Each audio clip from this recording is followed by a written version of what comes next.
Welcome back, guys. My name is Patrick. This is the Fanatic Rundown.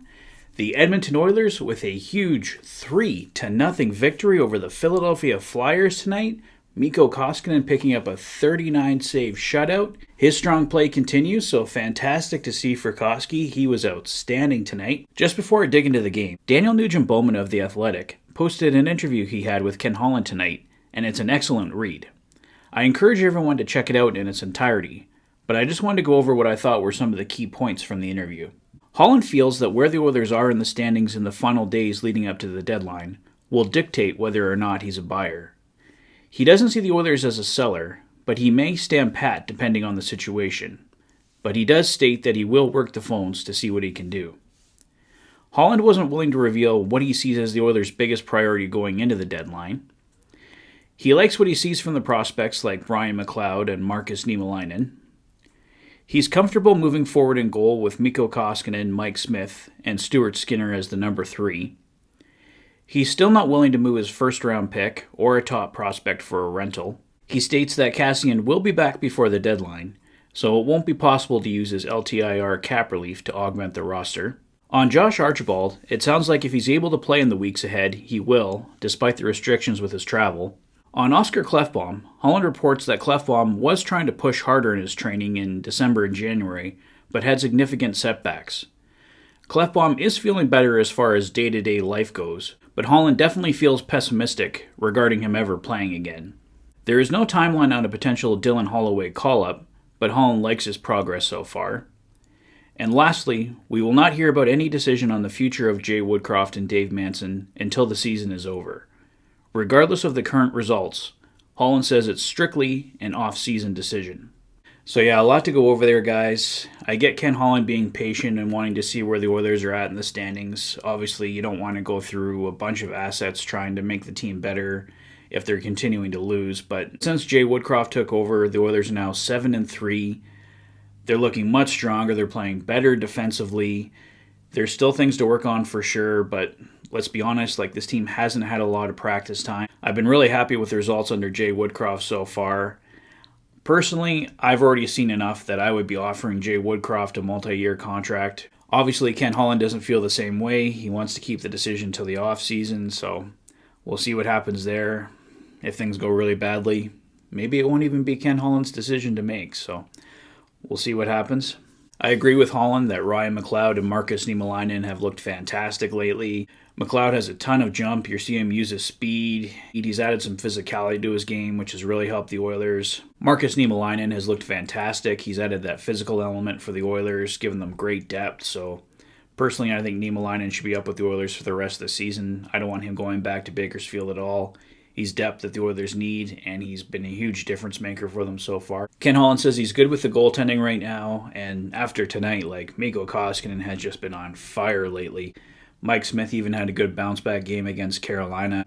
Stuart Skinner, of course, a shutout recently. It's kind of hard to argue that the Oilers should go out and get a goaltender right now with how well Koskinen is playing especially.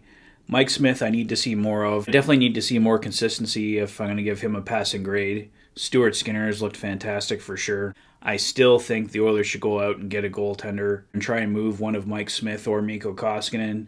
Obviously, with the way Koskinen's playing right now, it'd be much more preferable to move out Mike Smith and more beneficial to the Oilers moving forward if Mike Smith is gone because it gives you more options next season. Obviously, Ken Holland's not going to come out and say he's moving one of his goalies because you just can't do that. So I wouldn't put 100% stock in what he said. He may still try and bring in a goalie. But don't be totally surprised if Ken Holland stands pat there and we end up with Mike Smith and Mikko Koskinen after the trade deadline. Like I said, Koskinen and Smith are playing well lately, but I still have my doubts whether those guys can get it done come playoff time. But we'll see what happens. They might get that opportunity to prove me wrong. Yeah, Holland reiterated he's not moving his first-round pick or a top prospect for a rental, which makes sense. If you're going to move one of those pieces, it should be for a player that's going to be on your team for years to come, not just a simple rental player that the Oilers could lose at the end of the season. And they don't have a secure playoff spot at this point, so it could all be for nothing as well. With Josh Archibald, I'm not too surprised. I mean, the Oilers have Archibald under contract. There's no point the Oilers just having him sitting there. Personally, I would still try to trade him, move him to an American team. I think that makes more sense for him going forward if he's not going to get vaccinated. If he does end up getting vaccinated and he can help the Oilers out full time, then great. On Oscar Klefbom, I'm not surprised. Really, it sounded pretty bleak last summer, all the reports we were hearing. So I'm glad that Oscar's able to enjoy life day to day. That's the most important part. I really don't think we're going to see him in an Oilers uniform again. I think his playing days are done. Nothing official yet. Things could change, of course, but obviously, I loved Klefbom. I'd love to have him back as an Oiler. It doesn't sound good. He had significant setbacks again, so yeah, I believe his playing days are done, and we're not going to see Klefbom again as an Oiler. For Dylan Holloway, I still think we're going to see him in April at some point. I think the Oilers are going to give him at least a taste. It's not a huge deal either way. I think we all really want to see Holloway as an Oiler, but if he needs more time to develop, that's not a terrible thing either. But I'm in the group that's definitely excited to see him, and I hope we do see him in an Oilers uniform this season at some point. And on Jay Woodcroft and Dave Manson, like I said, I've seen enough. I'd be signing them to contracts right now, but Ken Holland wants to wait till the end of the year, so we wait. Just one other note, too, not related to the article. Mark Spector reporting that the Oilers' Director of Pro Scouting, Archie Henderson, was in Winnipeg tonight to check out the Habs and Jets game. So not sure off the top of my head who they'd be looking at, but the Oilers are playing Montreal this weekend, so it could just be prep for the weekend, but I'm sure there's quite a few targets on both Winnipeg and Montreal that would be of interest to the Oilers. All right, well, back to the game, guys. It wasn't a super exciting one tonight, but the Oilers do pull out a huge 3-0 shutout victory. Mikko Koskinen, fantastic tonight, 39 save shutout, his 6th career NHL shutout. Definitely earned it. Mikko Koskinen is far and away the player of the game tonight. He was outstanding. Really happy for Koski. He's given the Oilers outstanding goaltending over the past while. Have a lot of confidence in him right now. You can tell the whole team does. The rest of his team, the Oilers weren't bad tonight, but the power play did struggle. They did get a power play goal. Leon Draisaitl, their first goal of the game. So it did come through at one point for them, but the rest of the power plays, they just... no killer instinct. Too much passing. The passing wasn't crisp. They weren't getting quality chances on Carter Hart. Carter Hart played well for the Flyers. He was definitely their best player tonight. The Flyers missed a lot of golden opportunities. Koskinen was solid, but they also whiffed on a lot of opportunities, missed the net. The Oilers gave them a 5-on-3 in the first period. I don't know if the Flyers even got a dangerous chance on that 5-on-3. Koskinen ended up shooting the puck over the glass, basically his only mistake of the game, but the Oilers killed it off for him. So I'm going to give my play of the game tonight to Kyler Yamamoto. Nice garbage goal. There was a big battle in front of the net in front of Carter Hart. Bunch of Oilers and Flyers fighting for the puck. Yamamoto goes in, pokes the puck into the net, puts the Oilers up 2-0. Definitely a turning point in the game and something we need to see the Oilers do more often. All the goals don't have to be pretty. So nice to see Yamamoto drive one of those ones in tonight, pick up a huge goal. And great to see Yamamoto in the lineup at all. He was kind of a game-time decision whether he was going to play tonight after blocking a shot against Florida a few games back.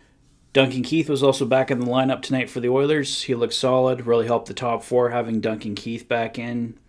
If you didn't hear earlier, Brendan Perlini was on waivers, but he cleared and he was assigned to the Bakersfield Condors, and Philip Broberg was also reassigned to the Bakersfield Condors, so they'll head down to Bakersfield and get some more playing time in with them. And we saw Bakersfield Condors captain Brad Malone join the Oilers lineup tonight. He looked pretty solid, had a few opportunities to score, had a big hit there in the second period, I believe. So, yeah, good start for Malone, and he should definitely help with the Oilers' center depth until Nuge is able to return.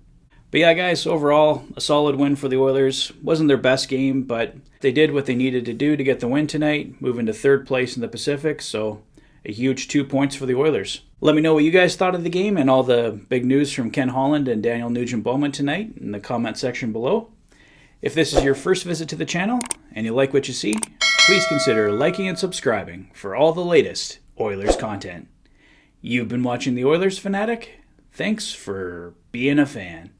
Have a great evening, guys, and I'll see you soon. Take care.